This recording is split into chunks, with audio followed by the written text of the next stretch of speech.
io racconto tante barzellette sul paradiso e questa qua me l'ha detta, come me l'hanno raccontata, io ve la dico.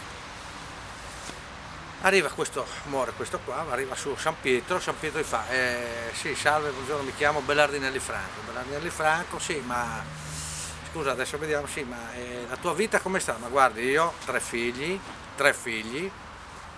a un certo punto io la vita cristiana, vita perfetta, moglie, lavorato, tre figli, una vita sana, tranquilla, guardi, così, va a vedere, beh, effettivamente molto bene, sì. Molto bene, allora facciamo una cosa, visto che ti sei comportato molto bene in vita, Guisa.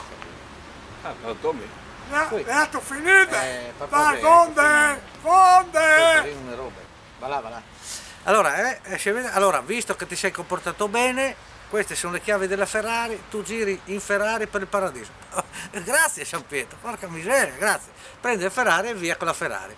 Dopo un giorno arriva su un altro, Andreuzzi Fabio, ma guarda anch'io, due figli, sì, messa sempre bene, sì, però sì, bisogna dire la verità, sì, qua bisogna dire la verità, il paradiso, perché noi abbiamo tutto scritto qua.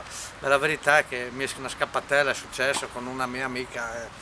Vediamo effettivamente qua, mi dispiace, queste sono le chiavi della 500, prego, girare il 500, buon grazie, insomma, e va bene 500. Dopodiché arriva su un altro, Gagliardi Samuele.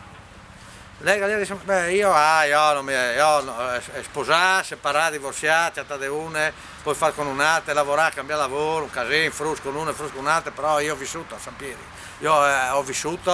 certo, non mi interessava nulla, vedi? Bestemmie, no, guarda, queste qua sono chiavi del lucchetto di quella biciclettina là, tac, te va via in bicicletta per il paradiso. Va bene, dai, e via. E questi qua si trovano e girano. A un certo punto giravano in giorno, vedono la Ferrari ferma e questo qua sopra la Ferrari che piangeva. Oh, c'è che mi sono seduto, io no. Ma Cesare, se ti lamenti, tu scusa, tu la Ferrari, io con le cincelle, con le biciclette, scusa, tutti andare alle Ferrari, sì, per l'eternità con la Ferrari.